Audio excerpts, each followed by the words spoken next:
Rants at the Movies, a podcast where we rant about films you may have seen at house parties. I'm one of your hosts and jack of all trades, Mono, and remembering that time she asked your mom to the prom is my co-host and master of none, Kira. Well, she was only 2 years ahead of me in school. Missy. Oh, I mean, Mom. I had forgotten about Missy, Mom, the whole thing.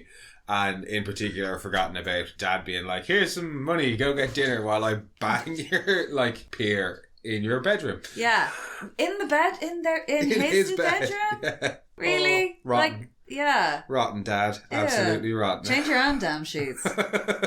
But yes, as promised. Also, teenage boy bed, you know that shit is crusty. Yeah, as gross as it is for him to be doing that to his son, yeah, there's that aspect to think of it as well. Like, do you really want to be banging on a teenage boy's bed? And they're kind of supposed to be they're pre-grunge, because grunge didn't exist yet. Also, salute to 80s crop tops on men. Yeah, because I very much consider this being Bill and Ted's Excellent Adventure. I very much consider this a 90s film, despite the fact that it was released in 1989 and filmed in 1987. 1987, yeah. When it was filmed, it was set a year in the future, but when it was released, it was set a year in the past. Yeah. And now it's quite a bit in the past. Quite a bit in the past, what we got. I think they call them legacy sequels. Yeah. Which we still haven't watched. No, I haven't, but I still haven't watched it yet. Missy is in it. Really? Yeah. So that'll be fun. But yeah, so we figured we may as well start with the original. Oh, yeah. Because, I won't say it's the best, but there's no point in starting with the second one. No, it does have William Sadler as Death, though. Yes. No, I'd imagine the second one is still probably the better of the two. No, I had forgotten how pleasantly. much the Billy the Kid Socrates I love little their bromance is adorable. It's great. But before we talk about that, I was trying to Socrates? I was trying to think of Segway? a portmanteau of Billy the Kid and Socrates. Billy the Crates? Yes, Billy the Crates. Before we talk about the bromance that is Billy the Crates. Because they do spend most of it calling him Socrates. Yes, yeah. Oh yeah, no. That's one of those things that you will hear people still calling it Socrates. You know what I mean? It just became a thing. Yeah, no. Before we talk about Billy the Crates, will we do a summary? Summary. 600 years in the future, society has achieved an end to war and poverty and aligned with all beings in the cosmos. All thanks to the music of Bill and Ted. But when all of the timeline is at risk, the society of the future sends the boys some help in the form of a time machine. Now Bill and Ted can travel through time to get what they need and fulfill their destiny by passing a history class. Yeah, otherwise they'll be split up and Ted's about to be sent to it's a butterfly effect thing, but ultimately it comes down to if they fail a history class, the future doesn't happen, and that still cracks me up. Yeah, it's a history presentation. A history presentation. Yeah. And we missed, the first time we watched it, we missed a core element of the presentation in the brief, which was that they had to talk about what they would think of life in San Dimas now, and I thought that the presentation was on in the mall. Yeah, the first time we watched it, got a little bit confused. I just missed that line about how I was like, oh yeah, the report is just about people from the past. Yeah. Not what people from the past would think of the then present. So it makes sense that they go to a water park and into you go to the mall, which, at the time was the pinnacle of American civilization and culture. Not knowing that, we watched them take all the past people to the mall. And chaos ensues. And then the very next scene after they get to the mall is in a big hall of people giving presentations. And Muggins is here. Both of us thought that the presentation was in the mall. I mean, that's a really weird place to do it. Why would you have a school presentation in a mall? Compared to some of the other shit going on in that mall, like the aerobics class and the open mid-mall gym. Well, that didn't help. Yeah. With it, if I was in one in Florida that had a fucking ice rink in the middle of it. Suffice to say, it made a lot more sense the second time when we knew what the actual report was supposed to be. And we were like, oh, it is in the school. We're just idiots. You'd be pissed off because it'd be they have props and shit. Everyone else just had to stand there with a piece of paper. I'd be mad. I'd be mad as fuck. One guy just says our school's football team rules. Well, he says San Dimas High football school or football rules. And I'm like, and he's going to pass? Yeah, but he's on the football team and, True. Whereas the other two are just kind of, not losers, but they're those kids. They did want them to be geeky. Like the way they would describe I them, like them. it was almost like Beavis and Butthead. No, they're adorable and goofy, and you know that they're friends with everybody. And there's that character in Dazed and Confused who's kind of the same with the long hair. The stoner. Yeah. Everyone loves them. They're adorable. They may not be the brightest, but who gives a shit? Bill is definitely brighter than They're Ted. very eloquent. They are very eloquent. I mean, like early they are on, way more eloquent than like your average long-haired early on they use just to both, be stereotypical. They use both heinous myself. and egregious correctly. Yes. So they have a very good vocabulary. I've never used egregious correctly in my life. But then they're not failing English. No. They're failing history. They are failing history. But I feel Bill is definitely the smarter of the two. Yeah, they're a little. They and do more have focused. Definitely more focused. They do have a touch of Pinky in the brain. Pinky and the Pinky. It is Pinky and the Pinkier.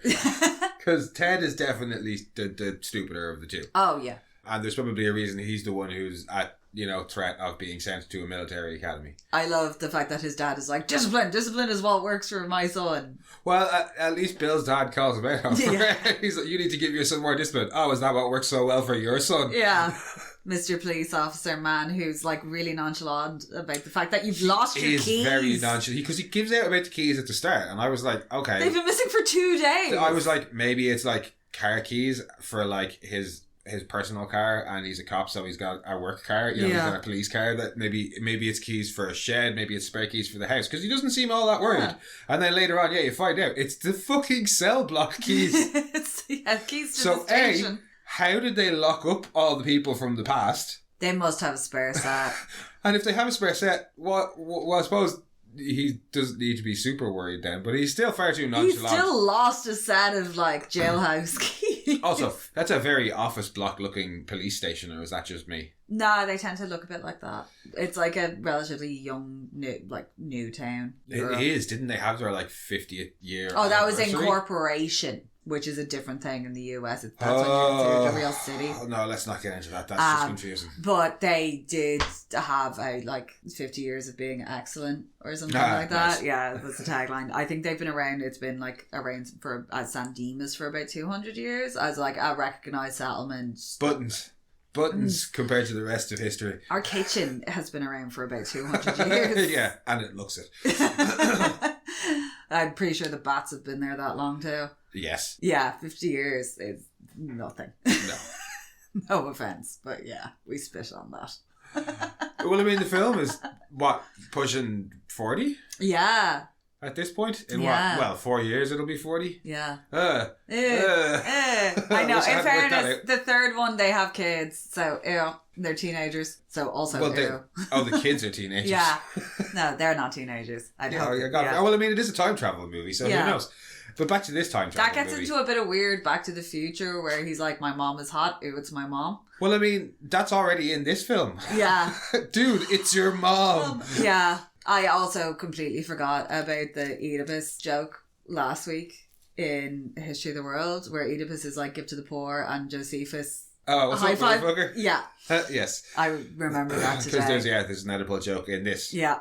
And also to further link into last week, because of the time travel films this month, last week's is probably the most tenuous to call it. It's not really time travel. It's more, Hey, Josephus time travels from Rome to the Asda's Miracle. French so Revolution that counts. with Miracle. 2 of them. and to link the link that I have in this film is that Socrates and Billy the Kid rescue Bill and Ted from the castle. Oh yeah, they leave the princesses behind.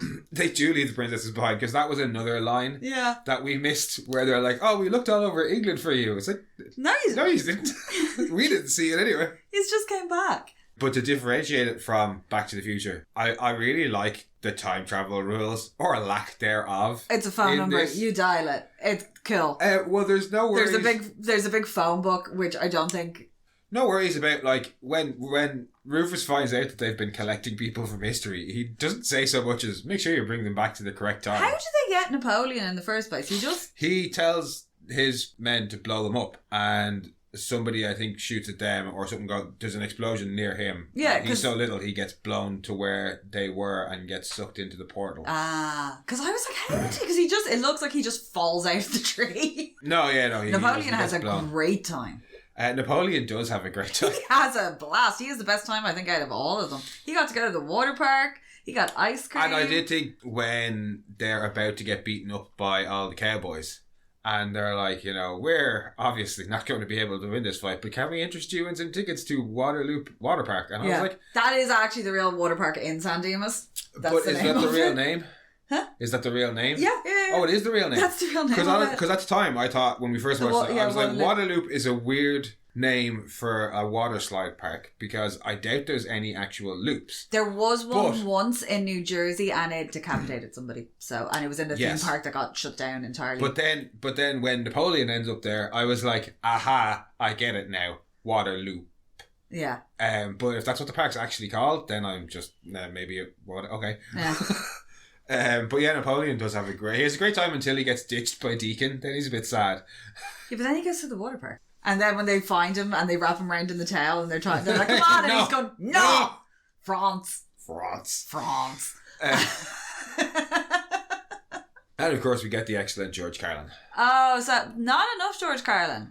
No, very stern George Carlin. I remember there being a lot more George Carlin, but then as a kid, I watched the shit out of Bill and Ted's Excellent Adventures, and there's more, the cartoon, and there's way a lot more Rufus George Carlin. Yeah, and that's one of the few. It's not my favourite George Carlin though. Oh, the Dogma, Bishop? Yeah.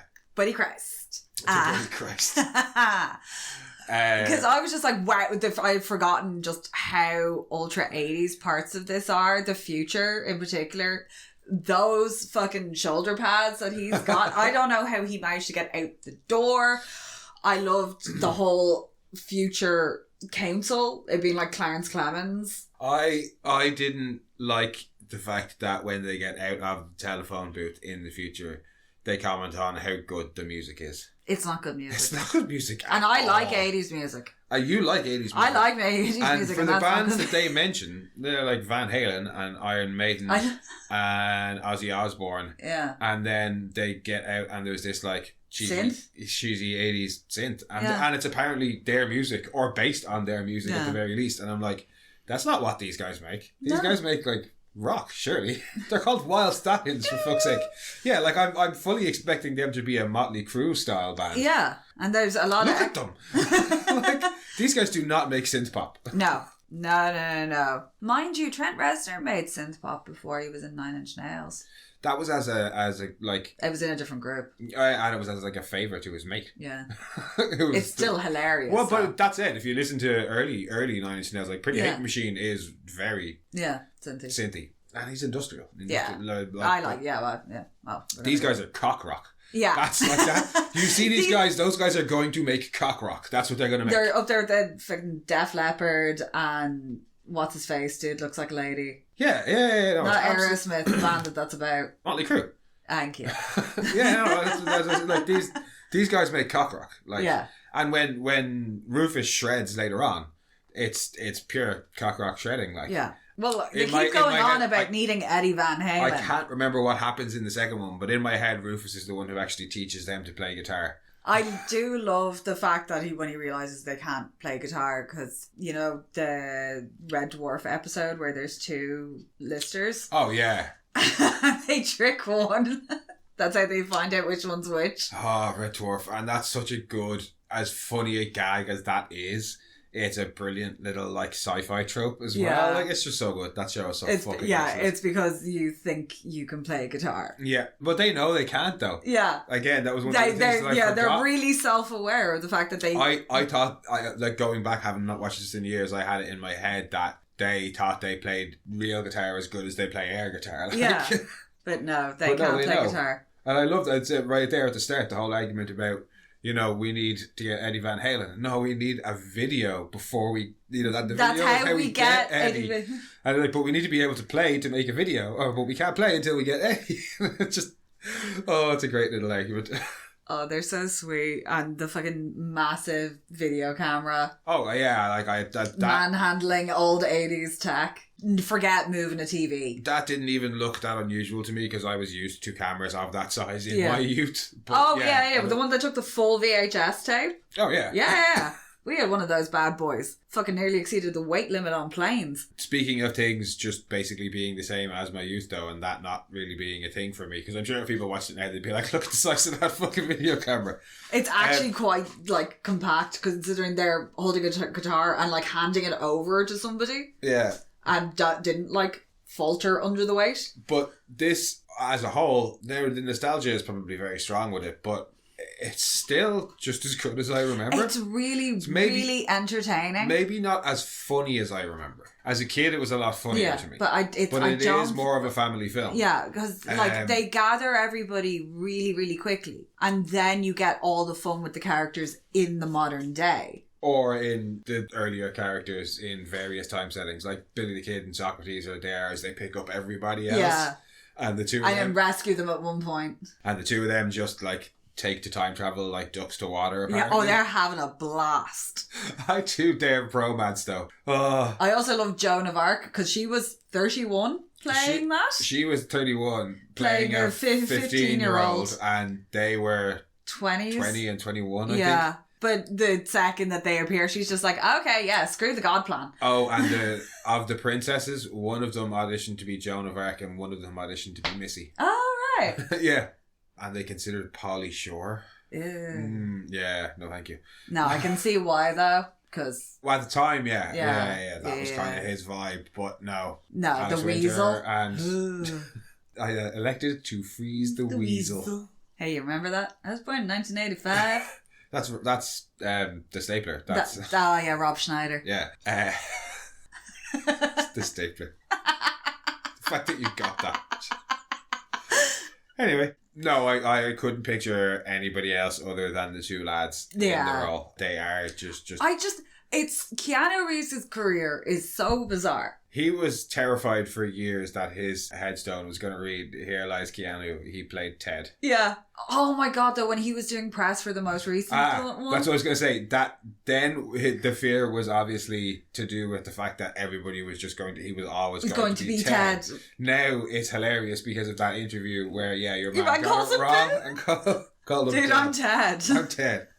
Because then, like, after this, and kind of, I think, like, he did do some serious acting with accents, which never really served him very well. So you had, the one, French, it was remade with Sarah Michelle Gellar. Cruel Intentions? Yeah, the original of it. Dangerous Liaisons. Yeah. He's in that. And he's not good. He has had a varied career and then he found his niche. But we love Keanu here. Yeah. I love him as Jonathan Harker. Where he plays traumatised well. Accent aside, he's quite good in that. Yeah. Well, he's traumatised, so... He's excellent in Constantine. I love him in Constantine. Obviously, John Wick is the kind of the niche that I was just referring to. I liked him as Neo. He in the first movie. I'm not a big fan of the second two. He gave it what it called for as Neo. I also love the fact that he has got the gammiest run. That one foot turns in, and he looks like he's riding a horse. Yeah, his knees kind of bend out. It's just something that, like, whenever I see him running, I'm like, there goes that one foot. But as Ted, he also equally embodies the role and gives it everything it calls for. Adorable. But that said, just given that he is Ted Theodore Logan, is that not backwards? Doesn't he go real name, nickname, surname? I have no idea, because why is he Bill S. Paxton Esquire? Bill S. Preston Esquire, yeah. Because it sounds good. So why Ted Theodore Logan? I don't know. It's just I'm like, that's not how you say it. You don't like. Maybe he wanted to have a full name and they named him Ted, so he gave himself the name Theodore. I did say he was the stupider of the two. Yeah. And maybe he's like, well, he gets to be Bill S. Preston Esquire, and that sounds all fancy. Yeah. So what's the fancier version of Ted? Theodore. Theodore, yeah. Because he's not. He could be a Theodore, though, later on. But he's not Teddy Theodore Roosevelt. No. He's Theodore Teddy Roosevelt. Yeah. Anyway, slight naming pedantry. Well, no, just pedantry in general. What else do we love about this film? No, I don't know why American schools always seem to be overly harsh to me or make you do embarrassing shit, like giving a presentation in front of everybody in an auditorium. Also, just for one class, not even like, it's not like some event thing. It's just, you have to give a or like a presentation in history school-wide class. thing where it's like a competition or something like that. Yeah, it's just a presentation for a history class that they've gathered the whole fucking school in the auditorium for and made every student in the class do like a 10-minute or so presentation. That's going to take the whole fucking day for the whole school.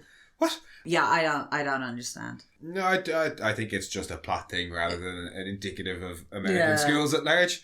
But yeah, the rest of the presentations as well are largely like crap. Yeah, I think they're it's not just really to, like, following the brief, but No, I think it's just to be yeah, like they're going on. It's time is ticking down. Yeah, I do like that actually as a time travel rule.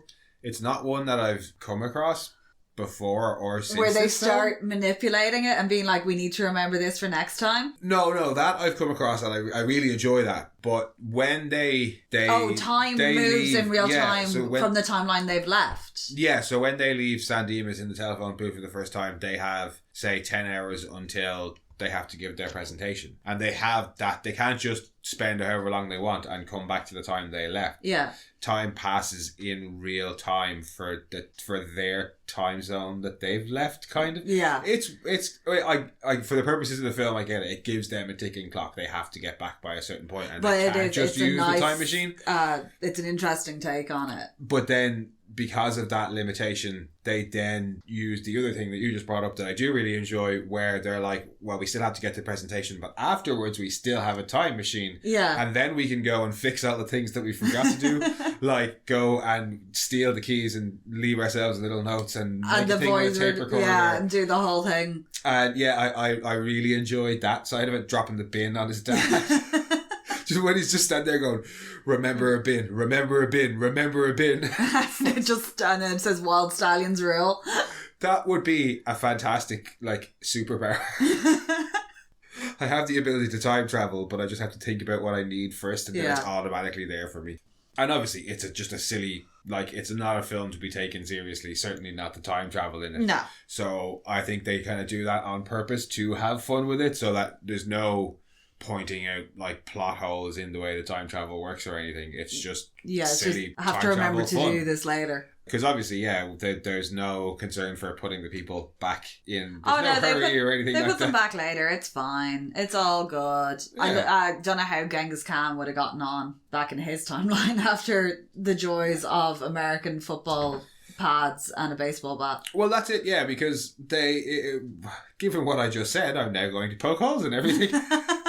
Every one of those historical people can get dropped back to their timeline at exactly the point in which they left it. Fine, history doesn't have to change. But they all still have knowledge of various points throughout the future or past that they've been to. And as long as they didn't look up what happened to themselves. Well, yeah, but they still have that knowledge. Even if they don't actively try and change everything, just if they start telling people what happened to them, they're going to be like, this guy's crazy, we gotta lock him up, and then they can never do the thing that they were supposed to do. Yeah. But as I said, it's not supposed to be thought of that way. What was Joan of Arc really going back for? Yeah, a couple of years of fighting and then getting burnt at the stake in England. So yeah, could have kept Joan around. Napoleon. Plus she found a new vocation. Yeah.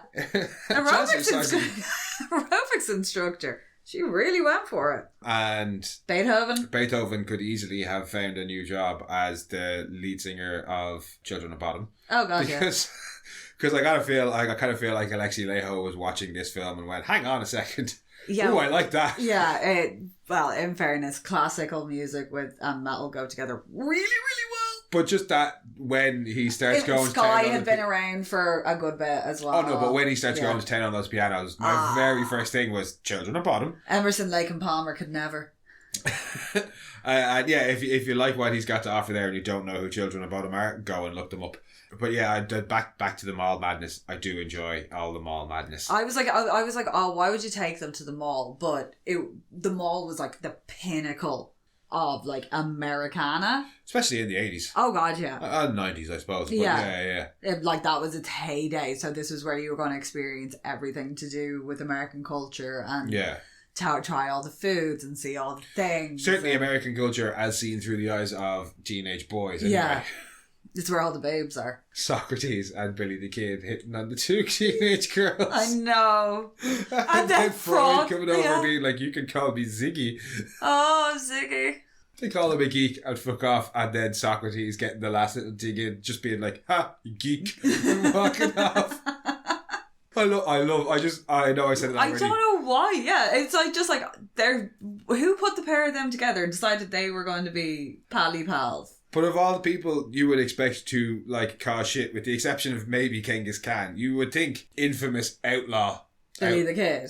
Billy the Kid, who, okay, yeah, he uses that gun a lot, yeah, but he doesn't, like, shoot anybody. No. And then the guy from the furthest back in history, they just seem to get on fine the whole way through. Like, I love how long in this. Oh, he's great. Oh, Genghis is as great. Genghis, just when, yeah, and he's in spinning that bat around in the sporting goods section, and he drops his cudgel, because that is a cudgel. That is a cudgel. And picks up the aluminium baseball bat and then bites it. I don't... Well, that's because it's gold looking. And then turns around and sees the mannequin and starts going to town on the mannequin. And fair fucks that security guard. He just went... I was going to say... No. I do not blame that rent-a-cop for going, I am immediately calling for backup before I do anything. Look at that guy. And then when he shows up in the American football, fucking the helmet with the skateboard. Oh my god, he's ridiculous. What else goes down in the mall? Joan of Arc obviously takes over the aerobics class. Yeah, like literally pushes your one off the stage. Beethoven takes over. Again, your man gets kind of pissy, and I'm like, dude, your shop is full of fucking people. Full of people. And even if they don't realise it's actual Beethoven, it's still a guy who looks like Beethoven, Beethoven get up, going to town on your keyboards and having fun and getting a crowd. What's the fucking problem? Like, shut your face. Abe Lincoln gets accused of stealing props from an old-timey photographer thing. Yeah, that runs away. I can understand why the photographer thinks... He's like, oh yeah. But the photographer is the only dude in the shop, so surely he saw him come in. I don't know how it works. And then, who else gets in trouble in the mall? They all get in trouble in the mall in France. Oh, I think that's it. And then... Napoleon's the only one who doesn't get in trouble in the mall, but that's because he's not there. They go off to find him. Yeah. I think Socrates, Billy the Kid, and Sigmund Freud just see the cops, or the rent-a-cops, chasing the other people, and they're like, let's just get involved. And they all end up arrested. Yeah. And then they're questioning them in the station, and they're all being truthful. They are. But the cops are completely baffled. I love how helpful Missy is around all that jailbreak stuff as well. Like, she knows what's going on. No, the montage, because they need to get, before, when they have to go to, they ask Missy for the lift to the mall. Oh, and Missy's like, no, hang on, I'm a mom here. Yeah. You have chores to do. And it's the montage of them all doing the household chores. It's great. So you're just like in the middle of it all, he's like changing bins and doing like laundry. When they're introducing all the people from history to Missy, and they're making up all the fake names for them all, then it gets to Abraham Lincoln, and he's just like, it's Abraham Lincoln. Like, what am I going to say? It's Missy. She'll believe it. Like, she's not that smart. I don't think Missy's supposed to be stupid. No. But she actually a great random addition to the cast. Yeah. Because when they all get to the school eventually for the presentation, and she just pops in and she sits down next to the history teacher and is like, hi, remember me? Well, she had said, say hi to Mr. Ryan for me already. But then she sits down next to him and is like, hi, and she's chewing gum and she's really happy to watch along. Missy is just a really fun character, and for what she is, in the sense of 20-ish year old she's his dad's like fucking midlife crisis jailbait wife. Basically, yeah. They could have made the jokes a lot more skeevy and creepy. Yeah, no, but they didn't. The worst of it is the them getting it on in Bill's bedroom, but that's also kind of funny. But it's not like... It could have been a lot worse. And then just Ted kind of needling and being like, hey, remember when I asked your mom to prom? Yeah. And then asking something else. There's something else he's talking about with her, being like, didn't she make out with somebody? He does say something else, but I can't remember what it is. But it is very much that, I'm just gonna wind him up a little bit. Yeah, it's like, I'm gonna have a dig. This is funny. Is there anything we don't like? Apart from that music. Apart from the music, yeah. Most of the actual music that we hear. The bands they mention, I'm fine with. The music we hear, I have some problems with. Because it's very 80s. It is very, very 80s. But no, I'd say I would prefer a bit more Rufus. Yes. Always more Rufus. It's really weird the fact that Rufus never introduces himself. Yeah, They're introduced to him by themselves. The future them. We us. I love that as well. We us told you us. The future them, when they see him, they're like, Rufus! And that's just how they know he's called Rufus. Yeah, he never introduces himself. It's a weird causal loop paradox thing. I also enjoy the fixing of the time machine with the cans and the chewing gum. Yeah. It seems to work okay despite being broken. The antenna is a fucking naked umbrella. It absolutely is. It's just a sad, scared, lonely, naked umbrella. That wouldn't last 2 seconds in Ireland, because even with no cover on it, it would still blow inside out. Whoa, the one thing, yes, I absolutely, definitely don't like. Came out of the blue. Like last week, it was like a comedy film from the 70s featuring characters who are obviously supposed to be gay. We're at risk of an F-slur here. Mm-hmm. This one is just out of the blue. It's when they're in the castle and Bill thinks Ted is dead and he finds out he's not dead. They do a big chest bump and then they hug each other and then immediately jump away from each other and F-slur at each other, and it's just like, ugh. Ooh. Yeah. No. However, I have not heard somebody being called a dickweed in a very long time. And I dickweed? I was like, it's such a good insult. And it's basically, even that F-slur there is basically it's the equivalent of, in... Like in the 2000s when you would have been like, gay. Oh, exactly. In Shaun of the Dead. Yeah. In Shaun of the Dead when they're like, yeah. gay. It's that, their version of that, we hugged each other, we're not gay, so we call each other the F-slur. But, no. That's the only thing that doesn't really hold up well, I think, in the entire... No, but, like, it's not... No, it is. It's... The rest of it is still as good as it ever was. Like I said, it's maybe not as funny as when I was a kid, but it's still as entertaining as when I was a kid. Yeah, no, I think the kind of highlight of it as well is when they do all the introductions of them at the presentation thing and they're talking a little bit about them. That's where some of the best gags are as well. This dude who 700 years ago totally ravaged China and, as I'm told, as of 2 hours ago, ravaged Osmond's sporting goods. Yeah.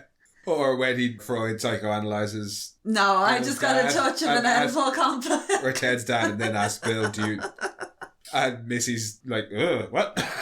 Yeah, no, the presentation, like, it basically builds to it. It's the whole point of the film.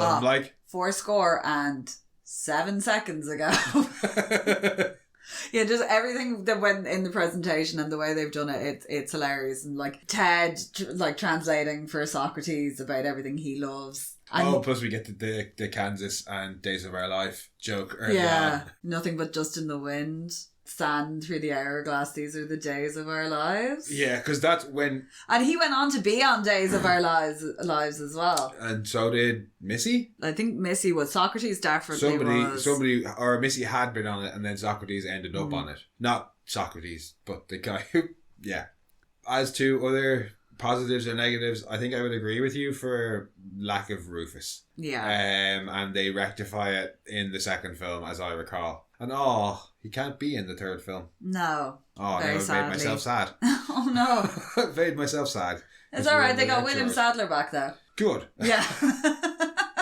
So death is still around. But yeah, as I recall, there is more Rufus in the second one, isn't there? Yeah. Or am I just thinking of the cartoons again? I have no idea because I never watched the cartoons. Really? Yeah. Oh, the cartoon? We had 4 shitty channels if the weather was good. No, the cartoon was basically, there was a whole load of like, there was like The Mask and there was an Ace Ventura Pet Detective. I remember the Mask cartoon. I remember all of those and like Godzilla and stuff like that. Yeah. This had one as well. But with the exception of having most of the cast voice. Oh, sweet. It was definitely George Carlin because I remember from watching it as a kid. Yeah. I remember Rufus's voice and it was, I'm pretty sure. I could be wrong now.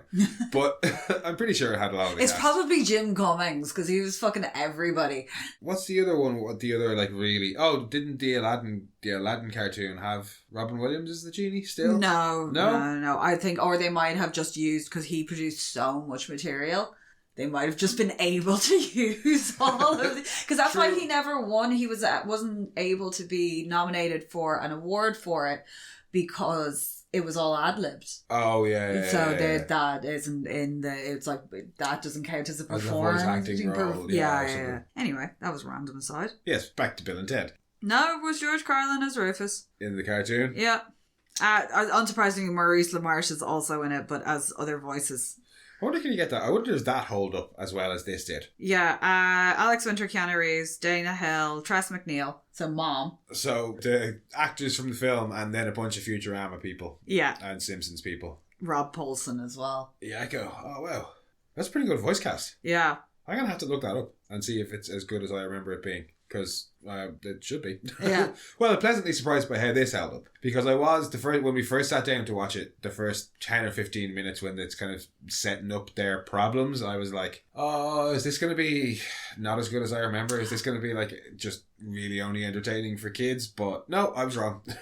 No, it is. It is still like, it was made as a family film in the sense that there are adult jokes hidden in there. Quite a few. Basically everything 69, dude. Basically everything to do with Missy, the whole Missy situation. But it's still fucking hilarious, though, to watch historical figures just running riot. Yeah, like I said, in modern day. It's kind of the reverse of Encino Man. The gags don't land... Like, they're not hilarious, like, written gags, but still really, really entertaining and quite funny, like you said, just to watch the absurdity of the scenario unfold. Yeah. But I would hazard a guess that it's still probably quite entertaining for kids nowadays. Yeah. I don't They might lose them a little bit when they're being interviewed in the police station, especially the whole where Fraud's like, tell me about your mother. I was going to say they might lose it a little bit in the language because I don't know if the dude excellent thing really jives with the kids today. I know it didn't jive with English teachers of the day. No, poor Alex Winter. Well, I think the pair of them were bombarded with mail. Well, it's Alex Winter who's... he's spoken about it on multiple occasions. He would get basically like fan mail, like love two letters. Types of letters. One from history teachers and one from English teachers. Yeah, history teachers loved him. Absolutely adored him. Was like, thank you for sparking like interest in history in our kids. English teachers were like, that Valley Boy accent. What have you done to the English language? Non-triumphant is not the correct use of triumphant. I do love the way they speak, though. That Valley, like the Valley girl is really well known. But no, it's not even the accent. It's the choice of words to construct sentences. It's the Kevin Smithness of it all. Not even. It's just the way like this is most heinous, and this is the like things are most something a lot. Like I just love the way they talk. They use most the way we use fuck. Yeah, probably. But they're also just so chill that they're never stressed out about anything. There's like 70 dudes and 30 excellence in it, I think. I actually thought there was more excellence than that. I was surprised. No. And also one of your all-time favourite lines. Strange things are afoot at the Circle K. Yeah, now induces PTSD. Yeah, unfortunately. From so long working for that fucking company. Also, why did they go to the gas station to ask people about shit for their history report? Oh, no, they went to the gas station because it was open and they needed food because they'd just been kicked out of their house, out of Bill's house. And then, just asking randos about history. Yeah. And then being like, oh, sure, we'll go and try somewhere else when the phone booth arrives. That lady over there told me that Marco Polo happened in 1275.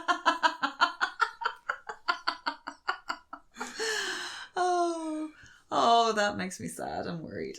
Yes, they are kind of hopeless, but not quite. No, they saved the world somehow. Apparently, they saved the world. Yeah, I do like the future, the vision of the future. Yeah, it's certainly all very, it's very like styled by Grace Jones, which I'm all down for. No, I just love the description of it at the start of bowling scores are way up, mini golf scores are way down, and we've got more cool water slides than anywhere else. I can't remember what it says, but just, there's more cool water slides than they know what to do with. And I'm just like, that sounds pretty cool. And then later on, he tells them that they their music helped them, align with the universe, and they can communicate with everything from cosmic beings to household pets. And I was like, to talk to my cat. I said whatever about cosmic beings, that's fine and all. I want to be able to talk with my cats. That's awesome. I want this future. I like their utopian future. Yeah, it's also 300 years in the future. I could deal 600, I think. Oh, 600. Yeah. Way in the future where everything's just like dark with the spotlight. I could deal. Because I love that. They're like, future, ominous figures, spotlight, lit from beneath, roll it. They don't look like the bowling mini golf type, I will say. But Rufus does. And Rufus talks and acts like he probably does. Rufus also slightly looks like a dude that would hang out in a park to flash people. Kinda. It's the trench coat. Well, I'd say if he didn't fall out of the sky in a magical telephone box and just came up to them and was like, hey, do you want to come for a ride in my van? Oh, they God, probably would have been a little bit more... Well, hell, even when other versions of themselves show up and say, trust this guy, Ted's still like, should we trust this guy? Yeah, like he just shows up and is like, we need you. Come with, it's basically come with me if you want to live. Yeah, but again, magical telephone box falls out of the sky. In a weird, like not so threatening, but also somehow threatening manner. Like the deck is weighed in Rufus's favour. Yeah. Falls out of the sky in a magical box in like a fancy lightning storm. Then another magical telephone box shows up with versions of the same people he's trying to convince who back him up. So serendipitous. Yeah. Any other final bits that you loved or hated about Bill and Ted's Excellent Adventure? And the lack of William Sadler does not count. Ted's dad is a dick.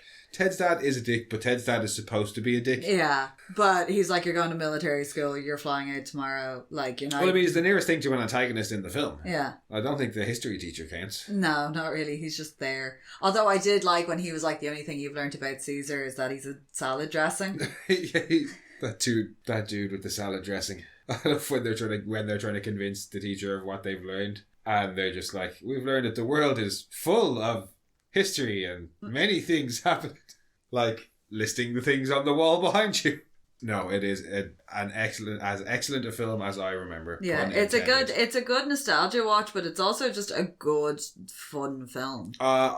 I would guess that nostalgia did heavily inform my entertainment or my enjoyment of it this time, but I'm perfectly okay with that. Yeah, no, like I'd forgotten about bits of it, and I'd forgotten about Napoleon in the water park, and that just cracked me up so much. The montage of him like not pushing kids out of the way, but being like, come on, we have to go, and like encouraging all the kids to go on the really big water slides. I had forgotten about all of the stuff Napoleon gets up to. Like, I remembered he was in it, but when they give him massive ice cream. Yeah. And he's looking at it and looking at them. And he's singing apparently real historical Napoleon was a fan of Neapolitan ice cream. Yeah, because it was around for 300 years before Napoleon. Is it that old? Well, like, it wouldn't be ice cream the way we know it, but glacé. Yeah. Which is like closer to more modern gelato. Yeah. Like ice glacé was already a thing in Italy, which had been introduced into France and became very popular in Regency England through, which was around the same time as the Napoleonic Wars. There you go, ice cream history. Ice cream history. The thing you can't even have. I know, and it hurts my soul. But yeah, no, it does. It holds up really well. Nostalgia probably heavily colours it, but I'm okay with that. Yeah. I am quite looking forward to going and watching the second one. We will probably cover it in future, but I would like to watch it soon, I think. Just for for Death. For Death and the crazy robots. Is it because Death, them challenging him to all the games and him kind of losing, and then we got Grim in the Grim Adventures of Billy and Mandy losing for a hamster's soul?